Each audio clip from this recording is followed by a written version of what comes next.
வணக்கம் பத்திரிகையாளர் கோடங்கி.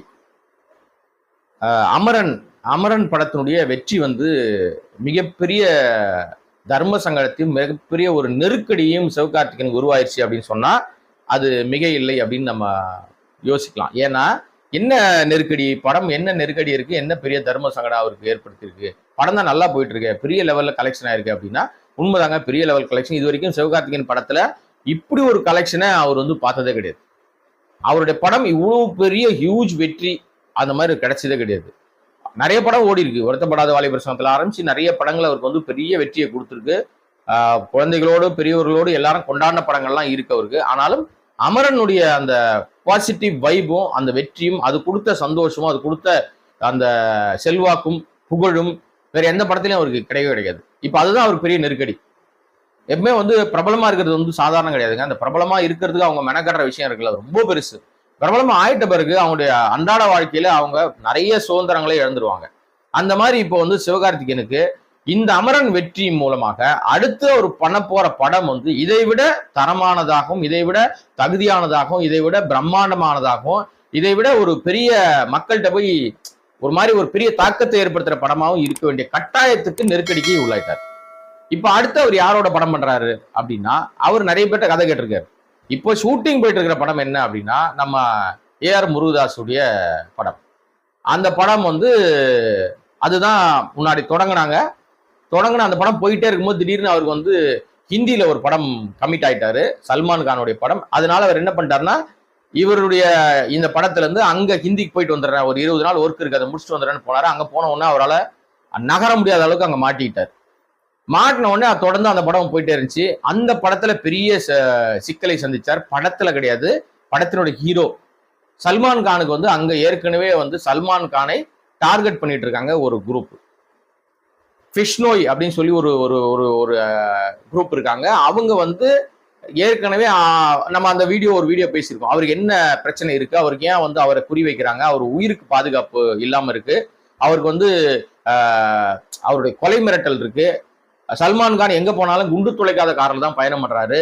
அங்க இருக்கிற எல்லாருக்கும் அந்த ஜெட் கேட்டகரி பாதுகாப்புக்குள்ளதான் இருக்காங்க. Z+ கொடுத்துருக்காங்க அவருக்கு. அவ்வளவு பயங்கரமான பாதுகாப்பு வளையத்துக்குள்ள சல்மான் கான் இருக்காரு அப்படின்னு சொல்லி அங்க பெரிய பரபரப்போட இந்தி ஷூட்டிங் போயிட்டு இருக்கு. பிக் பாஸ்ல அவர் வந்து போனாலும் பின்னாடியே பெரிய போலீஸ் படை போயிட்டு இருக்கு, பாதுகாத்துட்டே இருக்காங்க. பிளாக் கார்ட்ஸ் வச்சிருக்காரு, அவரு தனியார் பாதுகாவலரை கூடவே வச்சுட்டு இருக்காரு. இதெல்லாம் வச்சுக்கிட்டு தான் நம்ம ஏஆர் முருகதாஸ் அவரை படப்பிடிப்புல வச்சு படம் பண்ணிட்டு இருந்தார். ஒரு கட்டத்துக்கு மேல சமீபத்தில் அவருடைய நண்பர் யாருன்னா சல்மான் கானுடைய நண்பர் வந்து சுட்டு கொல்லப்பட்ட பிறகு பதட்டமானதுனால அதுக்கப்புறம் அவர் படப்பிடிப்பு அப்படின்ற விஷயத்த கொஞ்ச நாள் ஒத்தி வச்சுட்டார். இந்த கேப்பை வந்து பயன்படுத்தணும் அப்படின்னா இதை வேஸ்ட் பண்ணக்கூடாது, நம்ம பயன்படுத்தணும்னு சொல்லி ஏஆர் முருகதாஸ் வந்து இப்போ ஏற்கனவே ஒரு 20 நாள் பெண்டிங் இருக்குங்க. 20-25 நாளுக்கு வந்து சிவகார்த்திகேயன் படத்தை முடிச்சிட்டாருன்னா படம் முடிஞ்சிடும். அப்ப அந்த போர்ஷனை நம்ம முடிச்சிடலாம் நம்ம அப்படின்னு சொல்லி அந்த அந்த படத்துக்கு இப்போ அது தயாராயிட்டாங்க. என்ன இப்போ சிக்கல்னா, சிக்கல் கிடையாது, இப்ப இதுதான் பெரிய நெருக்கடி. நம்ம ஏஆர் முருகதாஸுக்கும் ஒரு பெரிய அழுத்தம் இருக்கு, அவருக்கு ஒரு பெரிய வெற்றி கொடுக்க வேண்டிய கட்டாயத்தில் இருக்காரு. ஏன்னா இடையில அதுக்கப்புறம் அவர் படங்களே பண்ணல. தர்பாருக்கு பிறகு அவருக்கு ஒரு பெரிய படம், தமிழ்ல ஒரு பெரிய படம்ன்ற விஷயம் வந்து வரல. அப்ப வந்து அவருக்கு ஒரு வெற்றி இங்கே தேவைப்படுது. ஆல்ரெடி வந்து இன்னைக்கு வரைக்கும் ரெக்கார்ட் பிரேக் வந்து துப்பாக்கி. அவர் கொடுத்த அந்த துப்பாக்கி படத்தினுடைய ரெக்கார்ட் பிரேக்கை உடைக்க முடியல, கஜினி படத்தினுடைய ரெக்கார்ட் பிரேக்கை உடைக்க முடியல. அப்படி படம் கொடுத்த முருகதாஸ் தான் இப்போ வந்து சிவகார்த்திகேயனோட கை கோர்த்திருக்காருன்னு போது, ஏற்கனவே சிவகார்த்திகேயன் இப்ப அமரன் ஒரு பெரிய மெகா பிளாக் பஸ்டர் ஹிட் கொடுத்திருக்காரு. இண்டஸ்ட்ரி ஹிட்னு கூட சொல்லலாம் அந்த படத்தை. அந்த அளவுக்கு ஒரு பெரிய ஹிட் கொடுத்திருக்கிற ஒருத்தர் வந்து 2 பேரும் சேரும் போது இந்த படம் பெருசா இருக்கணும்னு எதிர்பார்க்கறதுல தப்பே கிடையாது. இப்போ இந்த பேலன்ஸ் போர்ஷன் எடுக்கிறதுக்கு 2 பேரும் மெனக்கட்டு வேலை பார்த்துட்டு இருக்காங்க. இது எப்படி மக்கள்கிட்ட வந்து சேர போகுதுன்றத எல்லாரும் ஆவலா காத்துக்கிட்டு இருக்காங்க. ஏன்னா 2 பேருக்கும் நெருக்கடி இருக்கு. 2 பேருக்கும், முருகதாஸ் அவர்களுக்கும் பெரிய நெருக்கடி இருக்கு, சிவகார்த்திகேயன் நெருக்கடி இருக்கு. இந்த நெருக்கடிகளை சமாளிக்கணும்னா இந்த படம் ரொம்ப பெருசா இருக்கணும். நீங்க பிரம்மாண்டம் பட்ஜெட்ல கிடையாது, பிரம்மாண்டம் வந்து விஷயத்துல இல்ல, சரக்கு படத்தோட கண்டென்ட், படத்தோட சொல்ல வந்த விஷயம். ஏன்னா இப்ப ஆடியன்ஸ் தெளிவாயிட்டான்னு தெரிஞ்சு போச்சு அவங்களுக்கு. ஆடியன்ஸ் வந்து நீங்க என்ன கொடுத்தாலும் பார்ப்பான், ரசிப்பான், பட்ஜெட் பார்க்க மாட்டான். ஒரு லப்பர் பந்தையும் கொண்டாடுவான், பயங்கரமா தூக்கி வச்சு கொண்டாடுவான். கம்மி பட்ஜெட்ல எடுத்தாலும், ஒரு அமரனையும் பெரிய பட்ஜெட்ல எடுத்தாலும் கொண்டாடுவான். அதே நேரத்துல பெரிய பட்ஜெட், இதை விட மெகா பட்ஜெட்ல எடுத்த கங்குவாவை படம் சரியில்லைன்னா போட்டு பொழப்பான். இதுதான் ஆடியன்ஸோட பல்ஸ். இந்த நெருக்கடினாலதான் இப்போ அவங்க ரொம்ப கவனமா ஒரு விஷயத்தையும் பார்த்து பார்த்து பார்த்து பண்ணிட்டு இருக்காங்கன்னு சொல்றாங்க. இப்போ ஏஆர் முருகதாஸோட சிவகார்த்திகேயன் பண்ற அந்த படம் இதுவரையும் அவர் பண்ணாத ஜானர்ல அந்த படம் பண்ணிட்டு இருக்காருன்றாங்க. ஸோ அதுதான் அவருக்கு ஒரு பிளஸ்ஸா இருக்கும். ஏன்னா சிவகார்த்திகேயன் ஒரு படத்துக்கு படம் தன்னை மாத்திக்கிட்டே இருக்காரு, தன் கேரியரை மாத்திட்டே இருக்காரு, கேரக்டரைசேஷனை மாத்திட்டே இருக்காரு. அதனால முருகதாஸுடைய அந்த பயணம் எப்படி இருக்கும் அப்படின்றத படம் வெளியில வரும்போது தான் புரிஞ்சுக்க முடியும். சிவகார்த்திகேயன் நம்பிக்கையோட காத்துக்கிட்டு இருக்காரு, இந்த படம் மீண்டும் நமக்கு ஒரு பெரிய பிளாக் பஸ்டரா இருக்கும் அப்படின்னு அமையும்னு.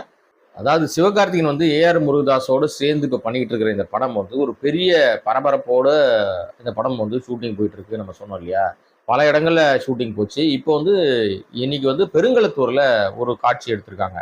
அது என்ன காட்சி அப்படின்னா, அது மேம்பாலத்துல நின்றுட்டு இருக்காரு சிவகார்த்திகேயன். மேம்பாலத்திலேருந்து திடீர்னு ஜம்ப் பண்ணி கீழே குதிக்கிற மாதிரி ஒரு காட்சி பெருங்களத்தூர் மேம்பாலத்தில் எடுத்திருக்காங்க. சிவகார்த்திகேயனுடைய ஷூட்டிங் அங்கே நடக்குதுன்னொடனே அந்த ரோடே டிராஃபிக் ஜாம் ஆயிடுச்சு. வழக்கமாக ஏதாவது ஒரு ஷூட்டிங்னா வேடிக்கை பார்ப்பாங்க. அதுவும் இப்போ அமரன் வந்த டைம் வேறன்னா சிவகார்த்திகேயன் படம்னோடனே அப்படியே பயங்கரமாக டிராஃபிக் ஜாம், மேலே கீழே எல்லா பக்கமும்.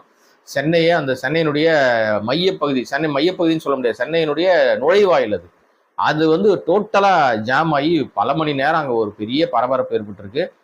வழக்கமாக இந்த மாதிரியான அந்த ஜம்ப் பண்ணுற காட்சிகள், இந்த மாதிரி கொஞ்சம் ரிஸ்கி காட்சிகள்லாம் பார்த்தீங்கன்னா பெரும்பாலும் ஹீரோக்கள் டூப் போட்டு தான் எடுப்பாங்க.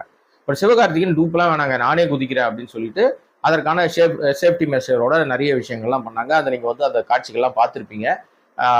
ஃபோட்டோக்கள், நிறைய வீடியோக்கள்லாம் நிறைய வைரல் ஆயிடுச்சு பயங்கரமாக.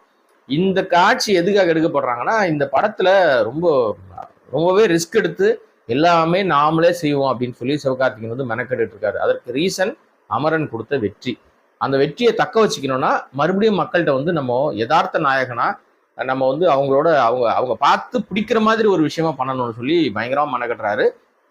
முருகதாஸும் அதை ஃபாலோ பண்ணிட்டே இருக்காரு. ஏன்னா இப்போ அவருக்கு இப்போ ஹிந்தியில அந்த விஷயத்த முடிச்சுட்டு வந்தலான்னு பார்த்தாரு. அது அங்கே சிக்கல் வந்தவுடனே அதை அது திரும்ப சல்மான் கான் எப்போ அவர் ஃப்ரீயாகி கொஞ்சம் அவருக்கான அந்த பாதுகாப்பு விஷயங்கள்ல எவ்வளோ தூரம் நமக்கு சரியா வருதோ அப்போதான் மறுபடியும் அந்த ஷூட்டிங்கை திருப்பி எடுக்க முடியும். அந்த கேப்ல இந்த படத்தை முடிச்சிடலான்னு சொல்லி முருகதாஸ் இதுக்குள்ள இறங்கிட்டாரு. பல இடங்கள்ல ஷூட்டிங் போயிட்டு இருந்துச்சு. இன்னைக்கு சென்னையினுடைய பிரதான பகுதியா இருக்கிற அந்த முக்கியமான பகுதி, சென்னை நுழைவாயில், இங்க சவுத்துல இருந்து யார் வந்தாலும் அந்த வழியா தான் உள்ள வரணும் சென்னைக்குள்ள. அந்த இடத்துல மேம்பாலம் இப்பதான் புதுசா கட்டினாங்க. அந்த மேம்பாலத்தை ஷூட்டிங்கை எடுத்து அது ஒரு பெரிய பரபரப்பு கிரியேட் ஆயிருக்கு. அது முருகதாஸ் படம் தான். அதனால ரெண்டு பேருமே வெற்றிக்காக உழைச்சிக்கிட்டே இருக்காங்க, ஓடிட்டே இருக்காங்க. பார்க்கலாம் அந்த படம் நமக்கு என்ன மாதிரியான ஒரு தாக்கத்தை கொடுக்க போகுது அப்படின்னு படம் வரும்போது தானே தெரிஞ்சுக்க முடியும். எது எப்படி இருந்தாலும் நெருக்கடிகளோடு படம் பண்ணும்போது தான் ரொம்ப டைட்டா வேலை செய்வாங்க, ஓடிட்டே இருப்பாங்க. அப்பதான் நல்ல படைப்பு நமக்கு வரும். ரிலாக்ஸா படம் பண்றாங்க அப்படின்னு சொன்னா அவங்க சரி நம்ம என்ன கொடுத்தாலும் மக்கள் பார்த்துருவாங்கன்னு சொல்லி கொடுக்கும்போது தான் மாட்டிக்கிறாங்க. ஒரு இயக்குனரும் என்னதான் சூப்பர் டூப்பர் ஹிட் கொடுத்தாலும் முதல் படம் மாதிரி அடுத்தடுத்த படத்தை பண்ணும்போது அவர்கள் வெற்றி பெறுகிறார்கள். தொடர்ந்து அலட்சியமாகவோ இல்ல உதவியாளர்களுடைய பெரிய நம்பிக்கையின் பேர்லயோ படம் பண்ண போனாங்கன்னா, கதையும் கேட்காம போனாங்கன்னா நடிகருக்கும் பேர் கட்டு போயிடுது, இயக்குநர்களும் பேர் கட்டு போயிடுது, படம் போட்ட தயாரிப்பாளரும் அதுக்கப்புறம் அவங்க எந்திரிக்க முடியாம மாட்டிக்கிறாங்க. என்ன நடக்குது சிவகார்த்திகேயன் ஏஆர் முருகதாஸ் கதையில அப்படின்றத வெயிட் பண்ணி தான் பார்க்கணும். உங்களை மாதிரி நானும் காத்திருக்கிறேன். வேற ஏதாவது தகவல் வந்தா சந்திக்கிறேன். நன்றி, வணக்கம். வீடியோ உங்களுக்கு பிடிச்சிருந்தா ப்ளீஸ் லைக் அண்ட் ஷேர் பண்ணுங்க. மறக்காம எங்க சேனலை சப்ஸ்கிரைபும் பண்ணுங்க.